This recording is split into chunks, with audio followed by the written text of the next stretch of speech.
partir de agora, na Unesp FM, Observatório do Esporte. O programa que dá bola a todas as modalidades esportivas.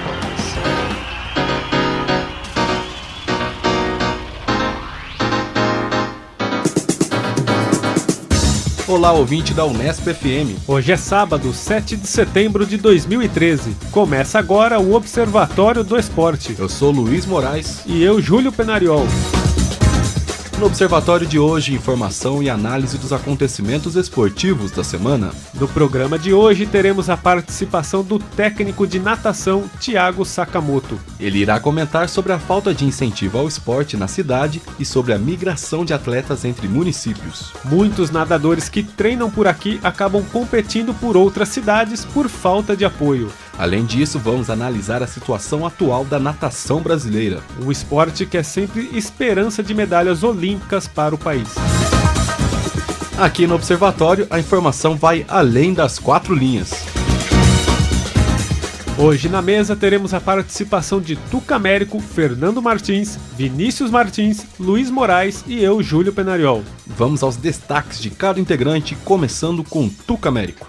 Bem, saudações amigos, vou falar um pouco sobre voleibol para variar.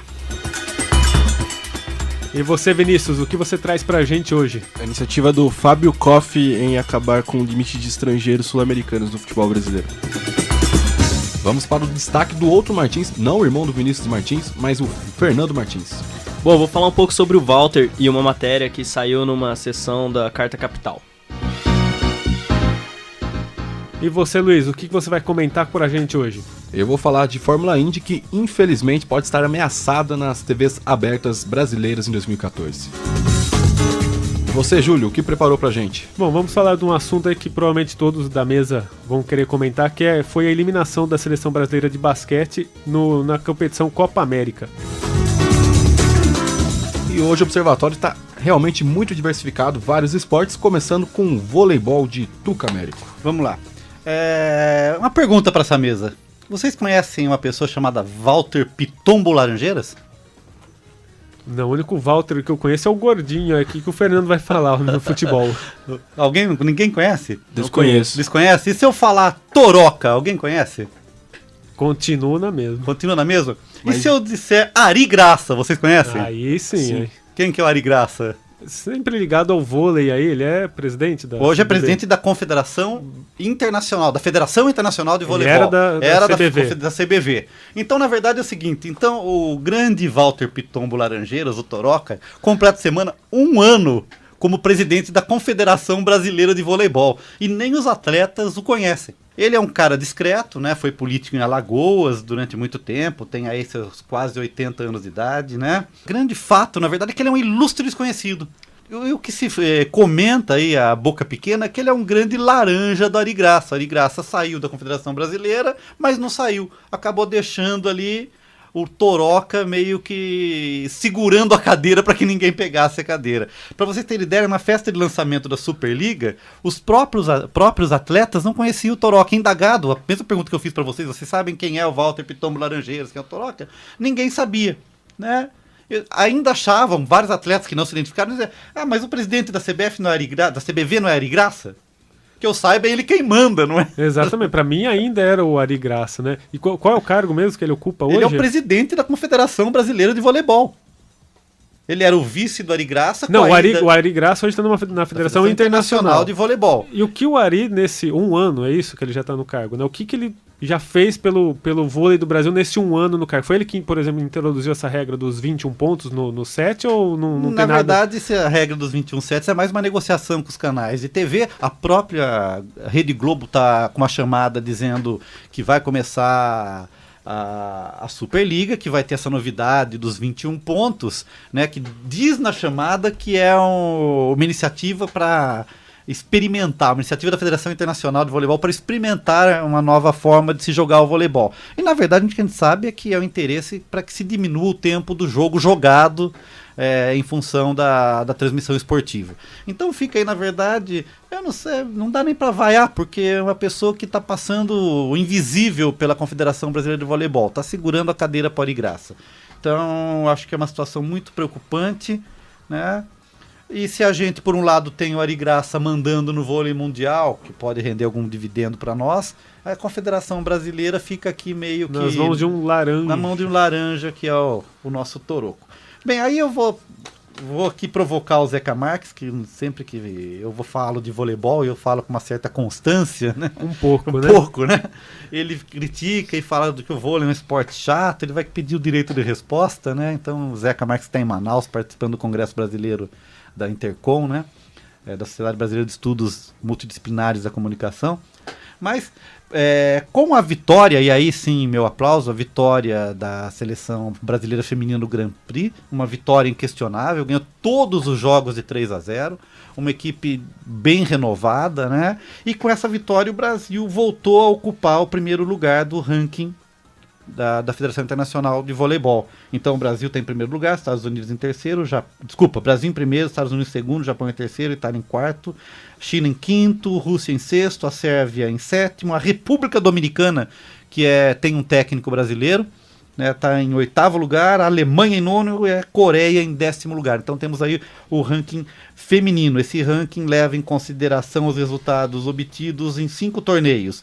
Os Jogos Olímpicos, o Campeonato Mundial, a Copa do Mundo, né, que esses têm peso maior, e o Grand Prix e os torneios continentais que valem menos, 50 e 30 pontos respectivamente. Então com essa vitória do Grand Prix, que tem um valor menor de 50 pontos, o Brasil voltou a ocupar o primeiro lugar do ranking mundial. E o masculino também, ele continua, apesar dessa fase de derrotas para a Rússia, historicamente, pelas vitórias que obteve até agora, ele continua ainda em primeiro lugar, mas seguido de pertinho ali pela Rússia, que está em segundo lugar. O Brasil tem 345 pontos e a Rússia 330. Então basta a Rússia vencer qualquer tipo de campeonato, ela consegue os 30 pontos, e mesmo os campeonatos continentais, ela consegue os 30 pontos e ultrapassa o Brasil. Então o ranking masculino é Brasil primeiro, Rússia em segundo, Itália em terceiro, Polônia em quarto, Estados Unidos em quinto, que sempre quando chega perto de Olimpíadas, os Estados Unidos tende a ganhar alguns pontos no ranking, Cuba em quinto lugar, né, que eu acho mais uma surpresa, Cuba que está com uma seleção novata, mas uma geração boa. Mas uma boa geração, a Sérvia em sétimo, a Argentina, veja só, em oitavo lugar, seguido de Bulgária e Alemanha. Então ainda apesar dos resultados do vôlei masculino, o Brasil ainda é o país do voleibol.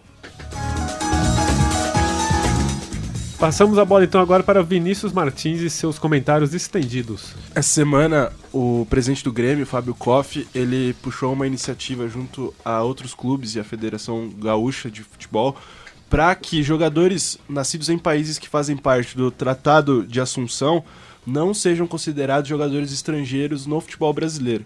Com essa medida, eles visam fortalecer o mercado sul-americano, né, o intercâmbio de jogadores entre os campeonatos sul-americanos, e também fortalecer o futebol brasileiro, né? Porque é muito importante você ter jogadores de fora, de outras ligas, de outras concepções de futebol jogando no Brasil. A medida quer incentivar também o livre comércio, né? Além da livre circulação de trabalhadores, ela quer incentivar o livre comércio. O que vocês acham? Vocês acham que trazer jogadores de fora, de ligas sul-americanas, pode fortalecer o nosso futebol? E se a gente pode fortalecer as outras ligas do continente, exportando jogadores para elas, né, no caso? O que eu acredito, Vinícius, é o seguinte, eu acho que aí tem uma jogada financeira monstruosa, porque você vai conseguir trazer jogadores de alto nível, que a gente sabe que existem nesses times sul-americanos, por um custo bem abaixo da realidade do mercado brasileiro. Um bom atleta, um bom jogador de futebol brasileiro hoje custa caro. Como que é o nome do menino do Santos, que pediu um salário de R$100 mil por mês? O Neilton. O Neilton, atacante, né? Foi noticiado essa semana, agora nessa última sexta-feira, que ele foi meio para geladeira no Santos porque ele começou a se destacar e de cara já pediu um salário mensal de R$100 mil. Eu acredito que com R$100 mil você traz aí uns 3 jogadores consolidados, com carreira já consolidada no mercado latino-americano, pelo menos essa visão que eu tenho.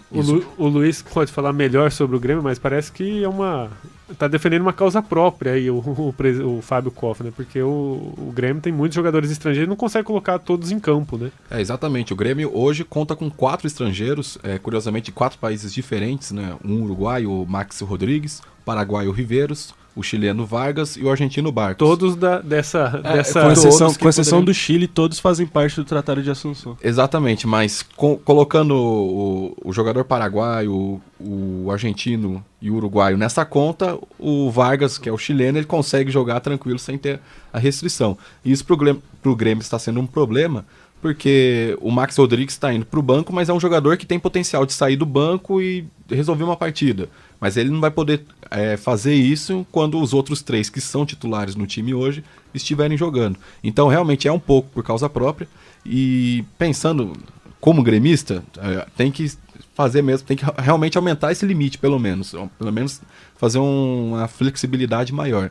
O Inter também teve esse problema com vários estrangeiros, teve que emprestar o Dátulo pro Atlético Mineiro. Luiz Moraes é também legislando em causa própria, porque o que vai ter de jogador argentino saindo da Europa, pré-aposentadoria, jogando nos times do Rio Grande do Sul, meu filho. Mas falando agora, pensando assim, numa Libertadores, com essa nova regra, seria muito ruim porque, justamente como você falou, Tuca, os times brasileiros conseguem trazer melhores jogadores sul-americanos com preço acima do que esses times estrangeiros podem pagar. Então, para uma Libertadores futura, com essa regra, os destaques dos outros clubes vão todos para clubes brasileiros. E se hoje já se vê um aumento de clubes brasileiros chegando a finais, com tantas finais consecutivas, 4 clubes brasileiros, né, vencendo a Libertadores seguida, 4 clubes diferentes ainda por cima. Então isso tende a piorar ainda mais, né, com o Brasil predominando de vez na Libertadores. Aí pode ser um problema para a competição. E falando de futebol, continuando com o assunto agora com o Fernando Martins. Bom, eu queria destacar aqui a participação do Walter no Campeonato Brasileiro, né? O Walter que está sendo o principal destaque do Goiás, que está fazendo uma ótima campanha, é o 7º colocado do Campeonato Brasileiro atualmente. O Goiás que tem 26 pontos, o Walter já marcou 8 gols. E para mim, na minha opinião, acho que é até unanimidade, ele é o melhor jogador do campeonato atualmente, o melhor jogador em atividade no Brasil hoje. Mas as pessoas só lembram dele por ser o gordo do campeonato. Até destaca um pouco o futebol, mas sempre acompanhado da palavra gordo. Incrível como nenhuma empresa se utilizou para fazer uma campanha publicitária dele com o Ronaldo, né? Ia ser um sucesso. Ainda, né? E na seção Esporte Fino da Carta Capital, no site da Carta Capital, tem um texto falando que isso é puro preconceito, que é uma perseguição ao Walter, que ele é vítima dos dedos que apontam e que isso é puro preconceito, que o cara ser gordo se sobrepõe ao fato de ele estar carregando o time nas costas, né? Inclusive Então ele é forte, porque carregar o próprio peso do time nas costas... muitas piadas vêm surgindo com ele, falam que é o único atacante que não fica em jejum. Surgiu muitas piadas sobre o Walter, e um trecho eu achei curioso, achei bem interessante dessa matéria, que fala: o Walter merece que a ele se refiram pelo seu bom futebol. Piadas e críticas pelo seu peso deveriam ser deixadas de lado. Enquanto carregar nas costas um time com ótima campanha, seu peso é um fator sem importância, a não ser para quem gosta de exercitar o desagradável hábito de apontar o dedo. Eu acredito. Eu acho que isso foi um tapa na cara de muita gente da mídia brasileira e tal, só que eu pensei muito sobre isso, mas eu discordo de um ponto, porque eu acho que um atleta profissional, ele não é porque ele tá jogando bem que ele pode, por exemplo, que ele pode ser gordo no caso, que ele pode estar fora de forma, porque ele deve satisfações ao clube, o clube que o paga, que, por exemplo, se machucar e ele precisar ficar 6 meses fora por uma lesão de joelho, que o joelho não é feito biologicamente para sustentar um atleta profissional, jogando profissionalmente em alto nível, com esse peso. Então, se um atleta se machuca, fica nas custas do clube, então ele deve satisfações ao clube, deve satisfações aos companheiros, porque quando um companheiro chegar fora de forma, também você não vai poder falar nada pra ele, porque o Walter tá jogando. Então ele deve satisfações ao clube, deve satisfações aos companheiros, à torcida. E eu discordo então do trecho. Eu acho que, claro que há um preconceito, que há muitas vezes humilhação por parte da mídia e até de torcedores, de ironizando o peso dele. Mas eu acho que não é bem por aí também. Eu acho que você tem que pesar esse lado e pôr na balança, porque também o atleta deve satisfações, e apesar de estar jogando um campeonato maravilhoso, se continuar desse jeito, a carreira do Walter vai ser curta e é ruim até para ele mesmo. Era né? justamente esse argumento maior que eu ia destacar. Eu acho que ele tem que pensar na carreira, né? Eu acho que esse grande momento que ele está vivendo, talvez se ele tivesse em condições físicas ideais, ele tivesse melhores condições ainda e poderia, inclusive, já ter uma possibilidade de ser convocado à seleção brasileira. Filipão anunciou nessa sexta-feira que existem 6 ou 7 vagas disponíveis na seleção brasileira. Né? Então é um risco, na verdade, uma pessoa com condicionamento físico afetado, né, não ideal, vamos dizer assim, não querer fazer um esforço maior. Eu vi uma entrevista dele na televisão, ele mesmo falando, meu problema é que eu não posso ver um pacote de bolacha. Sim, e atualmente, para mim, na minha opinião, o Fred, ele machucou e foi convocado o Alexandre Pato pro seu lugar, mas na minha opinião o Walter tá muito melhor que ele atualmente, pensando só no atual, no momento atual de cada um dos jogadores, o Walter tá muito melhor. Melhor atacante do brasileiro. O melhor atacante do brasileiro, na minha opinião. Só que eu defendo a não convocação dele, porque você não pode fazer um ciclo de Copa do Mundo com um jogador que você não sabe se daqui 6 meses ele vai estar disponível. Então, eu acabo entendendo a não convocação dele, apesar de ser o melhor atacante hoje do Campeonato Brasileiro. Vamos então agora com os comentários de Luiz Moraes. Eu tenho uma notícia triste para os fãs do automobilismo, que é sobre a Fórmula Indy deixará de ser transmitida na Bandeirantes em 2014. E ninguém vai transmitir, Luiz? Então, ainda não tem assim, uma TV, um canal aberto que possa transmitir, que tem interesse em transmitir. Algum canal fechado transmite hoje? A Band Esportes, A Band que Esportes. que é obviamente da Band, que pode continuar transmitindo. O problema é que a Band, o canal aberto, diz que está tendo um investimento muito grande e um retorno muito baixo. Realmente a audiência não é das melhores para a Fórmula Indy, nem da Fórmula 1 hoje na Globo também é das melhores, só que a Fórmula 1 compensa com contratos publicitários enormes e acaba compensando para o canal. Na Fórmula Indy, mesmo contando com o Tony Kanaan vencendo 500 milhas de Indianápolis esse ano, o Hélio Castro Neves, líder do campeonato com grandes chances de ser campeão, não está atraindo brasileiros para assistir a corrida, seja pela televisão, para ver corridas dos Estados Unidos e afins, seja mesmo para acompanhar localmente a SP Indy 300, que acontece em maio, geralmente, ali em São Paulo, no AMB. Esse custo seria o direito de transmissão? Seria, além do direito de transmissão, a Bandeirantes diz também precisa de muito trabalho para mandar uma equipe, fazer uma transmissão. Mas eu acho o seguinte, a própria Rede Globo, o Sport TV estão fazendo transmissões off-tube.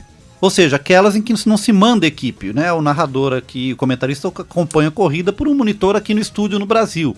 Então acho que ter que mandar uma equipe fazer as entrevistas e tal, acho que não seria o fator que impedisse a transmissão. Deve ter alguma coisa aí. Então, e realmente tem. É que a Bandeirantes, na verdade, é a grande articuladora e organizadora do evento da corrida em São Paulo, da Indy 300.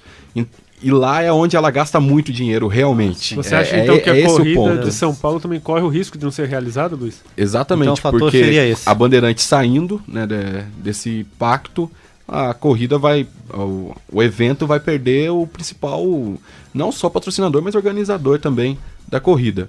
Não à toa a Bandeirantes promovia isso como se fosse o grande evento automobilístico do ano e não estava conseguindo atrair sequer metade do que se atrai uma corrida de Fórmula 1 em Interlagos, que atrai também grande audiência pela TV, que é uma das poucas corridas que ainda atrai essa grande audiência. Então fica aí, a vaia ao mesmo tempo, mas também entendendo um pouco a Bandeirantes de deixar transmitir a Fórmula Indy. Eu tenho uma vaia rapidinha também para a Globo, que está exibindo agora chamadas da Fórmula 1, mostrando os pilotos, e os macacões dos pilotos estão sem os patrocinadores. Eles arrancaram todos os patrocinadores com Photoshop, sei lá o que, para colocar no vídeo aquele macacão vazio, né, limpo, sem nenhum patrocínio, o que novamente retorna aquela discussão, né, da Globo que ela não fala o nome dos patrocinadores, não exibe marca, mas isso de até mudar ali, editar, daqui a pouco vai editar o carro da Red Bull, alguma coisa assim, aí fica complicado também a Globo manter essa postura. Tecnologia existe para isso. Vamos agora com os comentários de Júlio Penariol. Bom, vamos lá, falar só um pouquinho de basquete da seleção brasileira. Nós acompanhamos aí durante a semana o Brasil e sua desclassificação à seleção brasileira na Copa do Mundo. Talvez o fato esportivo mais impressionante da semana. Exatamente, 4 derrotas para seleções quando o Brasil nunca tinha perdido, né? O que eu gostaria de destacar, na verdade, foi um pouco a postura da imprensa, especializada principalmente, né? Que começou a criticar muito o trabalho do técnico Rubem Manhano. passou a pegar muito no pé dele, falar até da maneira como ele trabalha com a imprensa, que muitas vezes ele não libera jogadores para dar entrevista, criticar os métodos dele de treinamento, enfim. O problema é que para mim a imprensa está querendo tratar esse fato como se fosse futebol, onde de repente perdeu aí um torneio e quer fritar o técnico. Eu acho que a imprensa teria que adotar uma outra postura, porque a gente não pode esquecer que o Manhano levou a seleção de volta para a Olimpíada. O que aconteceu, né, nesse interstício, que ele passou de salvador do basquete brasileiro, que a gente conseguiu um 5º lugar na Olimpíada, o Brasil conseguiu um 5º lugar na Olimpíada, mas nem na previsão mais otimista de Mãe Diná. O Brasil subiu no ranking mundial, se não me engano hoje é o 9º colocado entre as seleções, né, acho que subiu pelo menos 4 ou 5 posições nas mãos do Manhano, então essa é a crítica da imprensa, a postura da imprensa que me causou um pouco estranheza nesse caso. Eu queria também destacar, Júlio, acho que várias personalidades do basquete também tomaram as dores e criticaram, né,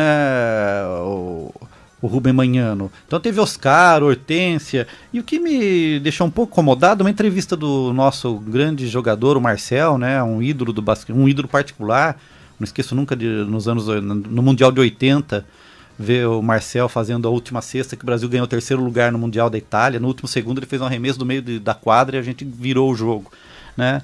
Mas ele argumenta que existiria um jeito brasileiro de jogar basquetebol, uma escola brasileira. Ele fala que o Brasil perdeu a sua identidade como time de basquete. E sinceramente eu não vejo essa identidade brasileira de se jogar basquete. E acho que a culpa não é do técnico Rubem Manhano, porque antes dele a seleção, todo mundo criticava essa falta de jogo, de identidade também, era só infiltração e arremesso de 3, então todo mundo criticava que a seleção não tinha um esquema tático bem definido de ataque. Quando o Rubem Manhano assumiu, ele introduziu novas jogadas no time. Então talvez essa questão que ele fala de perder a identidade é uma coisa bem anterior ao técnico Rubem Manhano, né? Existe nessa ausência desses jogadores mais importantes, você acha que existe uma intenção de fritura do técnico aí ou não? Olha, aí cada um defendeu o seu lado, né? O técnico criticou os jogadores, dizendo que alguns tinham falado que defenderiam a seleção, aí ele convocou e depois esses jogadores pediram dispensa, então ele fala que ele foi traído, só que o problema é que ele também não cita nomes. Aí alguns jogadores já se defenderam publicamente, via redes sociais também, dizendo que não, que eles tinham sido sinceros desde o começo, enfim. Aí é um jogo, né, de empurra, cada um vai defender o seu lado, mas dá indício de que algum problema de repente tem de relacionamento, mas não creio que isso possa afetar o trabalho, até porque o Rubem Manhano tem contrato até 2016 e a CBB parece que quer mantê-lo. Foi veiculado já na sexta-feira, né, o Carlos Nunes, que é o presidente da CBB, né, Confederação Brasileira de Basquete. Ele disse: Magnoni continua, textualmente, nós temos um planejamento até 2016, não vamos arredar o pé. Eu acho que não é hora de trocar de técnico também, né? Eu acredito que essa equipe que disputou a Copa América na Venezuela realmente desandou a maionese, porque o time não jogou nada. Quem viu os jogos era de sentir dó, pavorosos os jogos, né? Mas eu acho que com equipe completa, bem treinadinha, é um time competitivo que pode surpreender. Totalmente. E eu não assisti os jogos, mas eu queria perguntar como foi a participação do Larry nesses jogos? O Larry não teve uma participação efetiva, tentou muitas infiltrações que eu acho que não resultaram em muita coisa. Eu vi o Larry levando alguns tocos. Principalmente no jogo contra o Canadá, o Larry foi muito mal na defesa. Sim. Que foi algo que pesou muito, não só do Larry, mas de todo o time brasileiro, que era algo que o Manhano conseguiu colocar nessa seleção, uma defesa forte. E uma estabilidade psicológica também, que errando cestas, assim, que normalmente não errariam. Então tem um componente psicológico, uma pressão ali que precisa ser levado em consideração. A impressão que fica é que existe algo por trás, embaixo dos panos, e que ninguém sabe realmente, ninguém nunca vai saber realmente o que está acontecendo no ambiente da seleção brasileira de basquete. E é bom lembrar que o Brasil perdeu não só para Porto Rico e para o Canadá, que são seleções medianas, apesar de Porto Rico ter destaques individuais, mas perdeu para o Uruguai, que é uma seleção que é freguês do Brasil, e perdeu para Jamaica, que não tem expressão nenhuma no basquete. O Brasil ficou em último no seu grupo da primeira fase da Copa América. Quem viu o jogo Brasil-Jamaica dava a impressão que a Jamaica era um grande time. Exatamente. Quem está com a gente aqui no estúdio hoje é o técnico de natação Thiago Sakamoto. Olá, Thiago, tudo bem? Para introduzir um pouco você para o ouvinte do Observatório do Esporte, queria que você contasse um pouco da sua história primeiro na natação. Eu sou técnico de natação desde 2001, né, quando eu comecei com um projetinho de atletas não federados. A partir de 2005 a gente federou uma equipe aqui na cidade, né? De lá pra cá eu fui head coach da equipe da cidade até 2008. Fui técnico da seleção brasileira em 2011 no Sul-Americano Júnior, na Copa do Mundo de Natação de Águas Abertas em Portugal. Tá? Fui head coach da seleção estadual no Chico Piscina de 2006, no Troféu Chico Piscina de 2006, que é tido como campeonato mundial infanto-juvenil aí, né? Porque pela forte competição que é. Fui técnico da seleção estadual em Anápolis em 2006 também, da equipe paulista de júnior, né? E também técnico da seleção paulista em 2007 dos Jogos Abertos Estudantis, né, brasileiros. Desde então, continuo como técnico agora, associado a algumas grandes equipes do estado de São Paulo. Vou fazer uma pergunta para você, Thiago. Qual que é a dificuldade em se estudar natação? Como é a formação de um técnico de natação no Brasil? Como você sente isso? Então, eu acho assim que técnico de natação, né, é uma coisa muito específica. É muito difícil bons técnicos que não tiveram pelo menos a vivência. Não que você precisaria ter sido um bom nadador, mas pelo menos vivenciado um pouco da natação competitiva, né? E aí a parte teórica, que eu acho que é muito importante, você entender muito de periodização, treinamento, fisiologia do exercício, né, onde a gente se baseia grande parte das nossas prescrições. E ainda você tem que rebolar um pouquinho, se você trabalhar em equipes pequenas, em cidades pequenas como a gente aqui em Bauru, você tem que ser um pouco de nutricionista, psicólogo, um pouco de pai, inclusive. Massagista, você tem que saber um pouquinho de tudo, não vai ter jeito não. Mas basicamente a fisiologia do exercício, que é uma coisa muito importante, né, para se tocar, e a vivência na natação, que eu acho primordial. Existem clínicas de aperfeiçoamento, vocês têm acesso a isso, é uma coisa rara e cara ainda? Então, é uma coisa rara, na verdade. Infelizmente, a Federação Aquática Paulista, que seria um órgão de massificação do esporte, né, eu vejo que não faz muito bem esse papel. Esporadicamente, e eu tive a oportunidade de, quando eu estava começando, existiam alguns cursos nessa área, né, vários técnicos bons de São Paulo, que são referência para mim no Brasil. Eu pude acompanhar, né, palestras, apresentações deles, para que eu tivesse um norte na hora de começar a formatar a minha periodização, em que estilo de treinamento eu iria me firmar, né? E a grande parte mesmo você tem que partir da própria pessoa, né? Eu parti para a especialização nos Estados Unidos, né? Fiz uma especialização na Universidade do Texas em 2010, onde eu tenho até hoje portas abertas, onde a gente faz um intercâmbio entre nadadores de treinamento, né? Até trouxe um nadador do Texas o ano passado aqui para a Unesp, numa semana que a gente fez a semana de aperfeiçoamento na natação. Mas isso depende muito de cada um, né? Além de ter um investimento muito pesado da sua parte, né, para correr atrás disso, você tem que ter a iniciativa e a vontade de querer se aperfeiçoar cada vez mais nesse sentido, né? Ô, Thiago, falando em aperfeiçoamento, eu lembro que lá atrás já, na época de 2005, 2006, quando eu acompanhava os treinos da equipe, você já com o computador do lado da piscina, né, utilizando programas especializados, como que está essa questão do uso das tecnologias na natação? A gente muito se fala em outros esportes, né, chip em bola no futebol, mas e na natação? Realmente a tecnologia é uma coisa que veio, que auxilia bastante nos treinamentos? Acho que na última década, né, principalmente aqui no Brasil, a coisa que mais teve evolução pra gente em termos de treinamento de natação foi a introdução da análise de vídeo para biomecânica, né? Essa é uma coisa que explodiu aqui no Brasil nos últimos 10 anos, né? É uma coisa que a gente não fazia, né? Nem eu nunca tinha feito isso há um tempo atrás. Naquela época de 2005, 2006, a gente não tinha ainda acesso a esse tipo de informação. E para mim é uma coisa que faz muita diferença, né? A análise tanto da parte externa quanto da parte interna da técnica do nadador.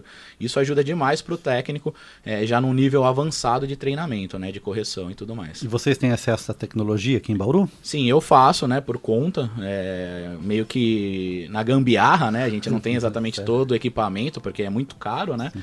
E eu faço por conta mesmo, com análise de vídeos e fotos, né? Dos atletas em certos momentos de treino, que eu acho muito importante. Você falava antes da entrevista começar, Thiago, aqui nos estúdios, que hoje você trabalha meio que como um freelancer, né? Você até citou aí para alguns clubes grandes aí do estado. Qual a dificuldade hoje de se fazer natação, principalmente no interior, né, de São Paulo, que é a nossa realidade, que você já foi técnico de Bauru, hoje não é mais. O que falta? É realmente apoio da prefeitura? É apoio de empresários? É as duas coisas? Clubes? Eu acho que, na verdade, o que a gente viu acontecendo nos últimos 10 anos aqui na nossa região, por exemplo, pelo menos voltado à natação, foi uma junção de vários problemas, né? Primeiramente, eu acredito que uma falta de vontade do governo, do poder público incrível em ajudar. As entidades que até então tocavam o esporte, né? Na época que eu nadei, sempre nadei por clube, né? Uma coisa muito forte. Mas a gente sabe que também são entidades falidas, né? No interior tá se quebrando cada vez mais clubes, os clubes estão se filiando. Pra você ter noção que nem hoje em Bauru se tem uma equipe filiada à Federação Aquática Paulista, mas não se tem nenhum clube filiado à Federação Aquática Paulista. E a gente já chegou a ter 3 equipes em Bauru filiadas à Federação Aquática Paulista. Então, tipo, é uma coisa absurda, né? Eu acho uma coisa muito ruim. Esse seria o alicerce, realmente. O que aconteceu? A natação, quando você não tem esse apoio, ela começa a se elitizar, né? Porque é um esporte caro. Todos os grandes eventos são realizados em São Paulo ou algum outro estado, são em grandes capitais, né?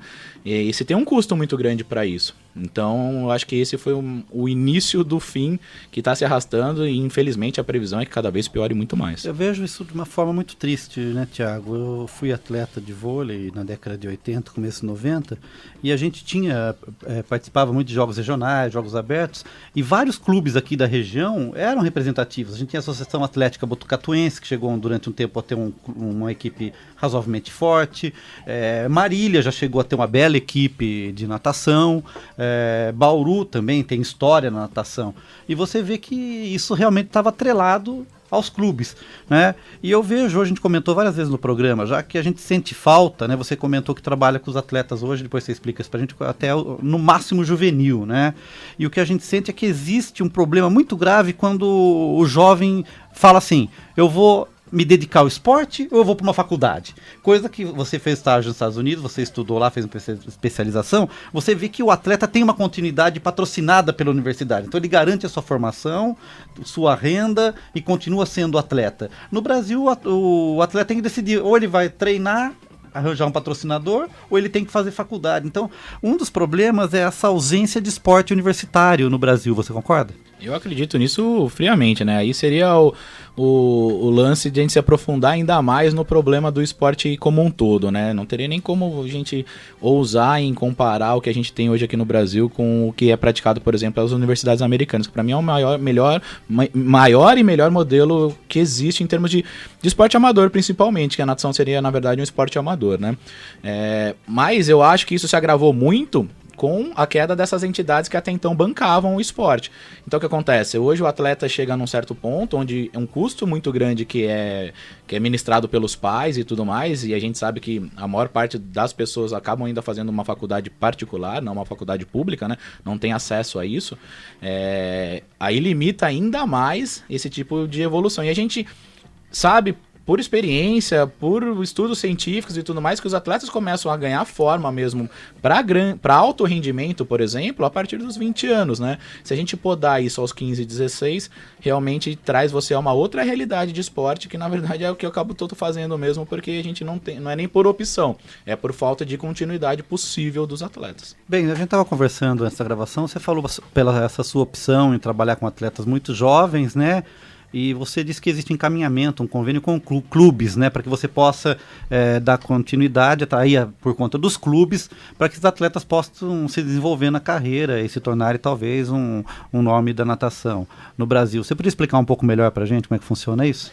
Bom, aqui a gente trabalha da seguinte maneira, né? Como eu tenho um local próprio para treinamento, né? Eu tenho minha própria academia, eu trabalho com os atletas como se fosse um personal mesmo. Então a gente faz um acordo em termos de custos em relação a treinamento, prescrição de trabalho todo, né?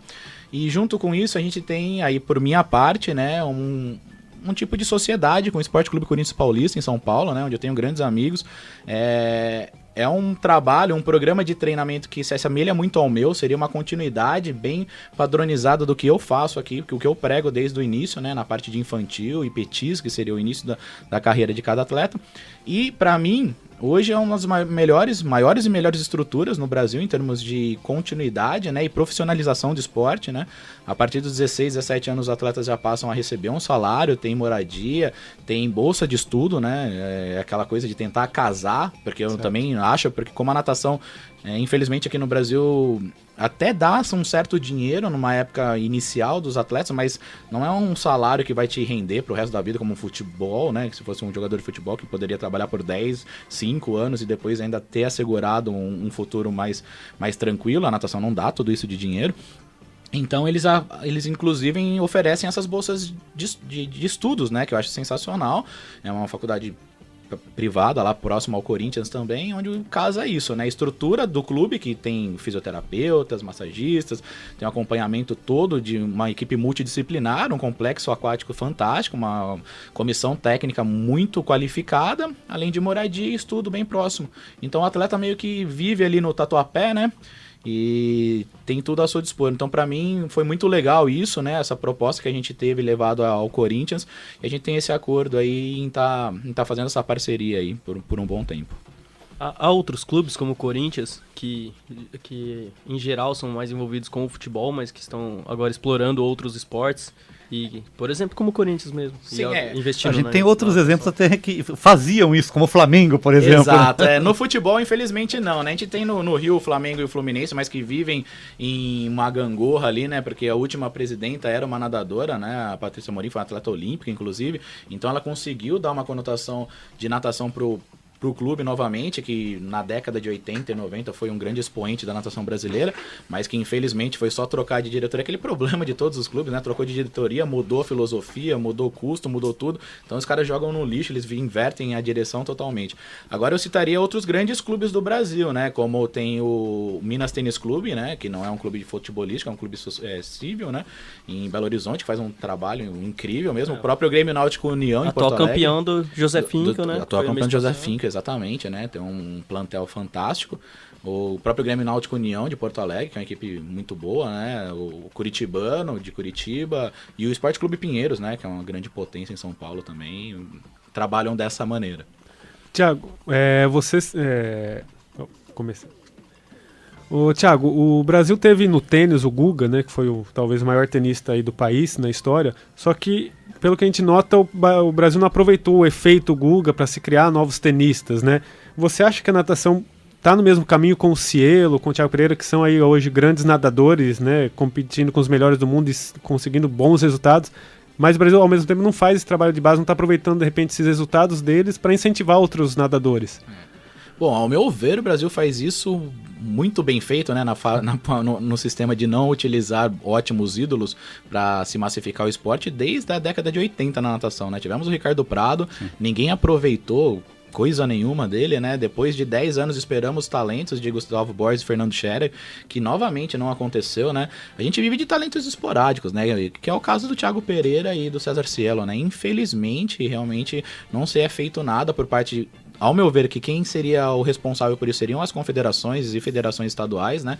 Na parte de massificação do esporte, né? Para mim, quem cuida da parte de treinamento e desenvolvimento seriam os clubes, mas deveria partir por parte da confederação e federação o efeito de massificar o esporte. Isso não acontece, infelizmente. A gente vem vindo várias gerações e isso não acontecendo. Eu tenho a impressão, desculpa, Vinícius, depois faz a pergunta, eu tenho a impressão, Thiago, que eu já comentei isso várias vezes aqui no programa, o Brasil tem uma base boa, né, de clubes, ainda com toda essa escassez atual, mas eu ainda acredito que o Brasil tem uma base boa, principalmente no interior do estado de São Paulo, a própria capital, tem uma base boa de clubes que ainda formam, onde a criança tem o acesso à natação.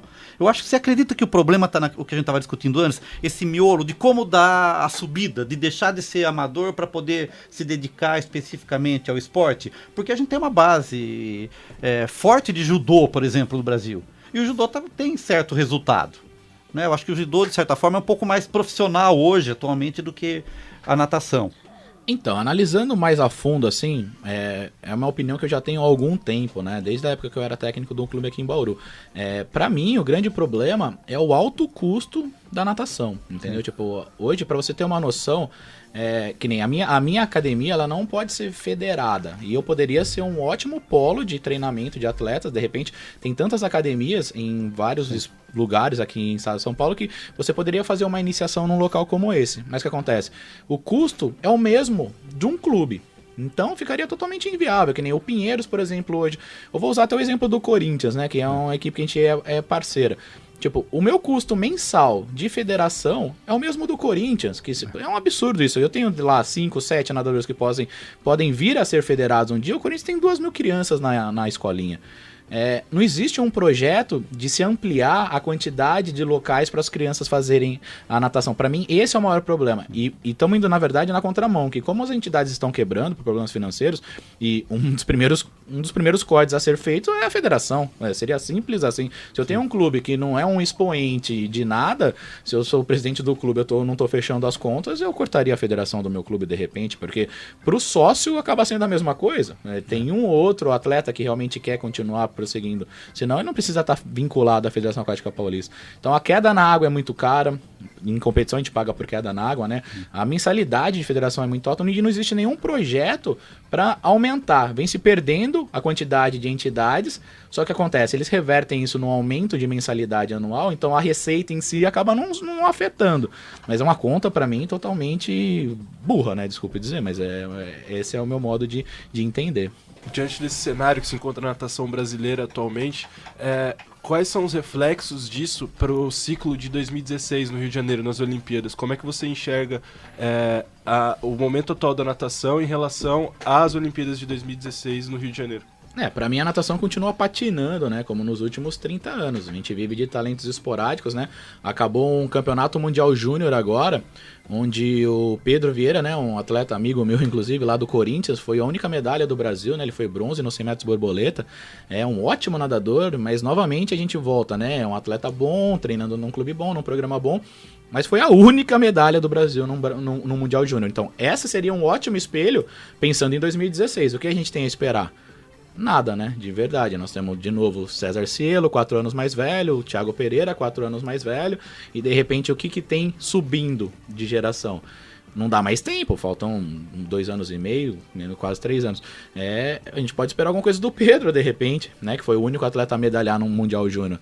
Então, não vejo com bons olhos o se chegar resultado. numa final já seria uma glória, né? Exato, então. Aí a gente vive nisso, né? E se a gente parar para pensar em potencial, né? Falando o que você falou em termos de potencial, temos clubes, ótimos técnicos, né? Hoje já existe uma estrutura qualificada no Brasil, é muito pouco, né? Eu vejo isso como muito pouco, de verdade. E, Thiago, tem até a ver com essa formação de atletas brasileiros aqui.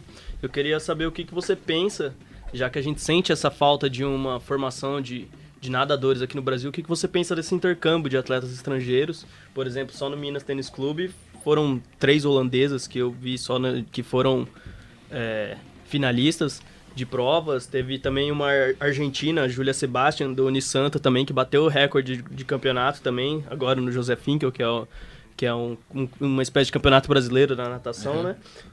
E também o Juan Pereira, que ganhou 800 metros livre e o 1.500 também. Eu queria saber o que você pensa, gente, tanto com essa dificuldade de formar nadadores e ao mesmo tempo trazendo atletas de fora para competir. Você acha que isso não estraga um pouco a formação ou então desvia um pouco a verba, pensando só no resultado do clube e não numa preparação, por exemplo, para os Jogos de 2016? Então, aí pra mim são 2 vertentes, né? Que nem desses que você citou, só o Juan, né, que realmente é o mais brasileiro de todos, né? Ele treina no Brasil há quase 15 anos já, né? Ele é atleta hoje ele tá do Minas Tênis Clube, né? Treinou no Corinthians nos últimos 10 anos e tal. Então ele já é brasileiro, né? A gente já considera tanto que ele nem conta na cota de estrangeiro, né? Apesar de ser argentino.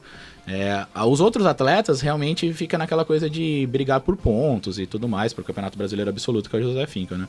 Ao meu ver, isso é ruim em termos de investimentos, se você parar para pensar. Porém, esses clubes que fazem essas contratações fazem a parte deles em termos de investimento, entendeu? Então, eles têm sobra de caixa, basicamente, podemos assim dizer. Então, isso não afeta a base da natação desses clubes. Então, aí já vai pro outro lado, que eu acho que é dar qualidade pra competição. Tipo que um tapa na cara, né? Você vê, vem os estrangeiros aqui e ganham várias provas. E são grandes estrangeiros que, alguns, tirando as holandesas, não tem muita expressão no cenário mundial, entendeu? Aí vem aqui, arrasam em algumas provas, acabam com alguns grandes expoentes, campeões brasileiros do Brasil, que meio que... Aquilo, né? Como o Brasil trabalha muito mal a competitividade em alto nível, tem vários atletas que vêm ganhando há muito tempo que acabam não tendo ameaça nenhuma e graças a isso recebem bons salários para continuar treinando no Brasil e acabam não visando um expoente internacional, porque de repente é muito mais difícil você querer focar numa final olímpica, por exemplo. Vai te demandar muito mais tempo, muito mais treino, muito mais esforço do que de repente você quer fazer mesmo, e pelo que você está fazendo já está recebendo muito, inclusive, então de repente tá bom para esses atletas. São várias maneiras de se analisar, né? Tem vários casos. esportes já demonstraram, se você quer ter uma equipe competitiva em nível internacional, você tem que estar em contato muito próximo e sempre com essas equipes, participando de eventos internacionais, competições internacionais. Sim, né? Muito legal isso que, tipo assim, o Corinthians, por exemplo, posso citar, ele faz um trabalho, né? Eles têm um planejamento anual e hoje esse ano eles foram para 3 etapas do Grand Prix americano, né? Que seria tipo tipo um campeonato, um circuito nacional de natação. E eles levaram, óbvio que é bem menos atleta, né? Não conseguem levar o time inteiro, mas eles levaram 5, 7 melhores atletas para fazer esse circuito por completo. Para quê? Para que tenham essa vivência contra os principais atletas do mundo. Porque aqui no Brasil acaba não tendo tanta competitividade dependendo do nível de atleta que entendeu? E, Thiago, vem se falando muito da formação de atletas para as Olimpíadas de 2016, mas em relação às futuras gerações, qual seria a idade correta para uma criança iniciar na natação para que ela possa ser um bom atleta, uma boa nadadora no futuro? Qual seria essa idade correta para uma criança começar na natação? Então, se a gente tirar, salvo algumas exceções, né? A criança que não tiver envolvida com treinamento aí antes dos 11 anos, é muito difícil dela vir a se despontar como um grande atleta, entendeu? Além do mais, no Brasil, que a gente cobra um resultado mais precoce, até para poder escolher entre escola e continuidade de treinamentos. Aí o atleta tem que despontar um pouco antes, inclusive, né? Aí você estaria que estar envolvendo o atleta a partir dos 7, 8 anos já em alguma coisa visando o rendimento. Nem que você não vai trabalhar, óbvio, não vai trabalhar volume, intensidade com aquela criança de 7, 8 anos, mas ela já teria que ter o domínio dos 4 estilos, teria que ter um domínio técnico bem maior já do que qualquer outra pessoa, assim, porque senão realmente não daria tempo dela chegar a ser um expoente aí de categoria, né, para chegar entre os 3 melhores do infantil, 13, 14 anos, porque senão aos 15 para de nadar porque tem que estudar, né, e aí é tarde demais. E voltando ao assunto de seleção, quando você falou de alguns destaques esporádicos do Brasil, você sempre citou nomes do masculino, né? O Ricardo Prado, Gustavo Borges, o Thiago Pereira. O que acontece com a natação feminina que não revela tantos nomes importantes em âmbito mundial até mesmo? Então, ao meu ver, tem dois problemas grandes nisso daí, né? Um deles é físico, né? A gente tem pouco... infelizmente, as nossas meninas já são menores que as europeias, né? Isso é fato. Hoje, acho que a gente tem 2 meninas na seleção brasileira absoluta que são mais altas do que 1,82, 1,84. Isso já é uma pré-seleção natural, né? Infelizmente, muito difícil para grande parte das provas, porém tem algumas provas de fundo. Tanto que a gente tem a Ana Marcela e Poliana Okimoto, né? Campeã e vice-campeã mundial dos 10 quilômetros, né?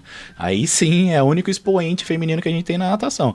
De resto, a gente máximo comemora uma finalzinha olímpica da Joana Maranhão, há 8 anos atrás, um 5º lugar. A Gabi Silva pegou um 7º no sem borboleta numa final mundial. É isso que a gente tem meio que engolir como resultado feminino.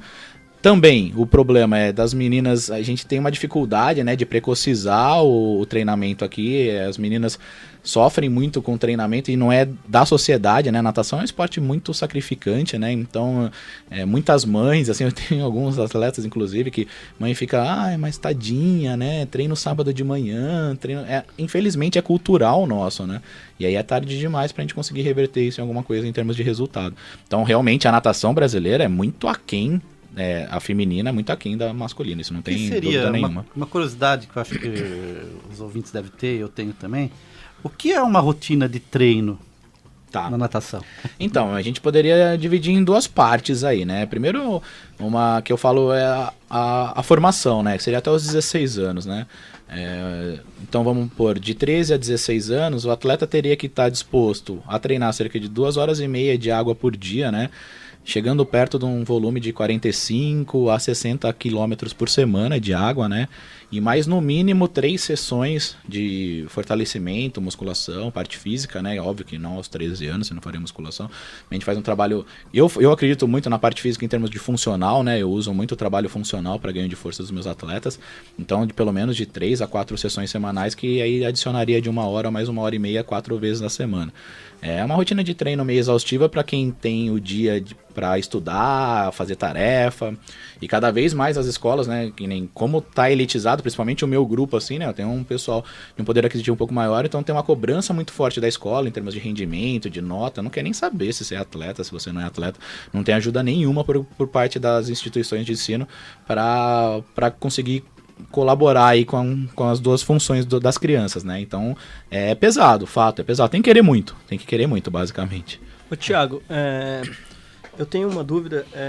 Há cidades que investem, a prefeitura investe muito na natação, como, por exemplo, sei lá, no futsal, por exemplo, Orlândia, que é uma cidade do futsal, e a prefeitura investe no futsal. Há cidades que investem na natação, a prefeitura dá esse apoio. Por exemplo, eu nadei muitos anos, eu nadei 10 anos em Guarulhos, e eu vi, assim, uma decadência terrível, assim, do que era. Por exemplo, quando eu cheguei no João do Pulo, onde eu treinava, eu nadava junto com... Não junto, né? Eu era pequenininho e tipo, eu nadando numa raia, raias do lado, nadando caras da seleção brasileira que recebiam um salário. Na época, um bom salário. E com o tempo foi esvaziando, foi perdendo, foi caindo a qualidade. A estrutura era boa, foi ficando para trás.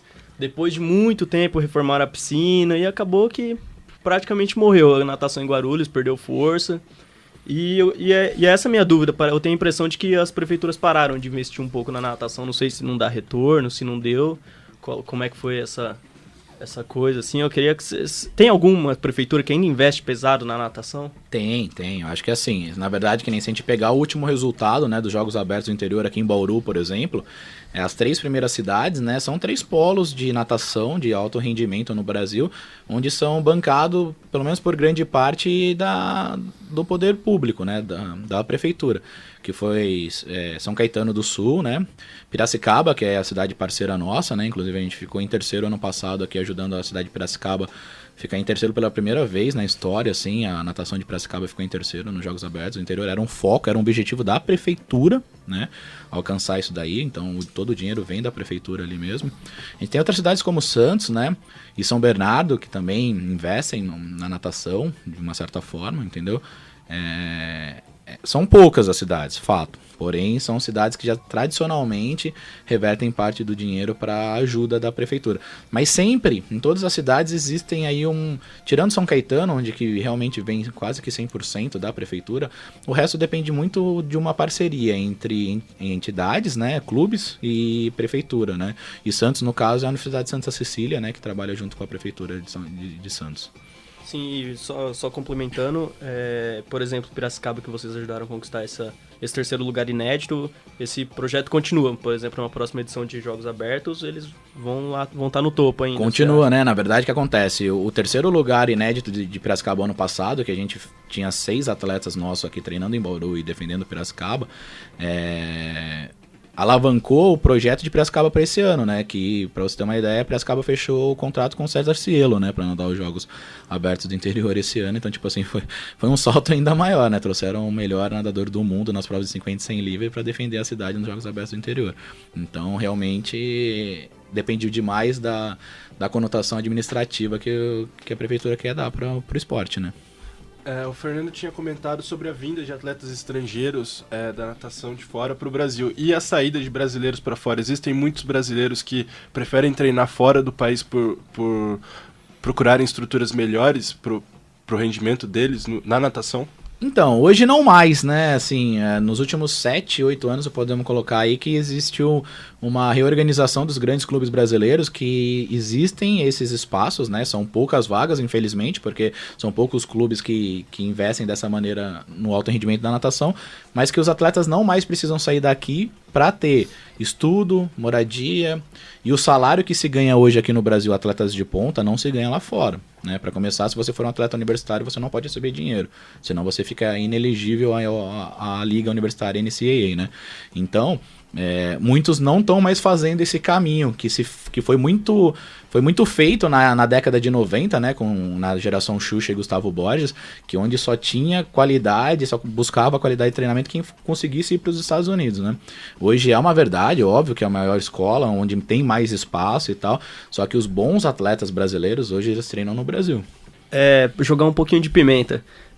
Com isso que você falou da campanha de Piracicaba, contando com a participação de atletas bauruenses, conseguindo um bom resultado nos Jogos Abertos, em nenhum momento alguém de Bauru, a Semel, não sei, chegou e falou, pô, vamos fazer um projeto junto. Em nenhum momento eles tiveram essa intenção. Por que os bauruenses que treinam em Bauru não competem por Bauru?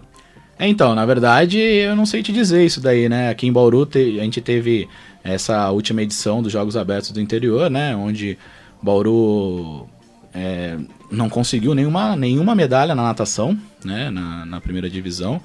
E realmente os bauruenses, por outra parte, né, conseguiram várias. A primeira medalha foi da Gabriela Santos, foi uma atleta que treinou comigo há muito tempo, né, foi campeã dos 200, foi medalha nos 400, 800, não vou lembrar de cabeça aqui. O Luiz Gustavo, que até então um menino de 16 anos, né, que vinha treinando aqui em Bauru, foi campeão dos 1.500 metros também, né. Eu também não acho que Bauru teria nada a ofertar para esses atletas que fizessem com que eles tivessem interesse em nadar pela cidade, entendeu? Porém, nenhum tipo de contato foi feito, nem por parte da prefeitura, nem em relação aos pais, nem nada para se saber a possibilidade ou a vontade, né? Todo mundo adora a cidade, com certeza, né? Tipo, seria muito mais legal defender a cidade, isso é fato, né? Porém, o mínimo de estrutura e capacidade administrativa é exigida por atletas de alto rendimento, né? Então não teria como fazer isso por paixão ou por vontade simplesmente, né? Teria que ter muita vontade realmente do poder público para chegar nesse entendimento entre atletas e poder público. Então acho que fica esse toque aí, né, pra prefeitura de Bauru aí, o governo bauruense investir nos esportes, que cada vez mais a gente ouve histórias de falta de apoio da cidade para o esporte bauruense. Tiago, então já agradecendo sua presença aqui, muito legal o papo, acho que a gente nunca discutiu natação de forma tão profunda no programa, prazer, já está convidado aqui daqui a um tempo, tá com a gente aqui de novo para conversar isso. Para fechar então, o cenário parece não ser muito otimista. Não, então, eu acho que é uma faca de dois gumes, né? Eu acredito que os bons atletas do Brasil vão continuar melhorando, né? A gente tem hoje, graças a toda essa estrutura que grandes clubes têm, os bons atletas vão estar bem sondados aí, né? Vão estar bem abraçados por esses clubes para que conquistem ótimos resultados. Isso é fato. A gente só estava vendo realmente um funil, né, na diminuição de novos talentos, no aparecimento de novas estrelas para a natação. Eu acho que cada vez vai ficar mais difícil, sim, infelizmente. Para isso, para o futuro da natação, isso vai pesar bastante. Então, nesse sentido, realmente o cenário não é dos melhores, não. Mas a gente vai continuar aí na luta, né, como apaixonado pelo esporte, continuar fazendo da melhor maneira possível, do jeito que é possível, e torcer para cada vez mais atletas bons apareçam aí no cenário brasileiro.